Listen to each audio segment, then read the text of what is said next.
Барысы да жеңу үшін. Шундай шиғар астында махсус хәрби операция зонасына Татарстаннан гуманитар йөк машиналары әледән-әле жибәрелеп тора. Бу уңайдан Ознакай районы бик актив. Игелекле чара турында тулырак алдағы репортажда. Ознакайдан гуманитар ярдәм 3-нче тапкыр җибәрелә. Тамчыдан күл җыела дигәндәй әйбер шактый тупланган. Якынча 20 тонна. Безнең район халкы киң күңеллелеге һәм олы йөрәкле булуы белән аерылып тора. Килеп туган хәлдә дә битараф калмады ди җитәкче. Анда инде bütün халык ярдәм итте, bütün җитәкчеләр ярдәм итте.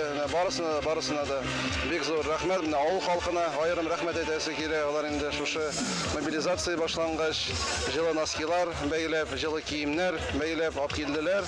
Юк әйбер юк биредә көрәк тә, җылы киемнәр дә, хәтта гадәти булмаган бүләк квадроцикл да бар. Авырлык безне берләштерә.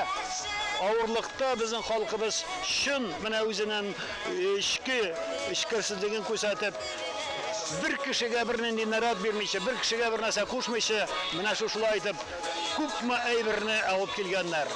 Җыелган гуманитар ярдәм башта Казанга, аннан Алга һәм Тимер батальоннарына озатыла. Минем уйлавымча бар да әйбәт булыр. Без һәр даим аларны кайгыртып торабыз. Халык та аңлый. Иң мөһиме җиңеп, исән сау кайтсыннар.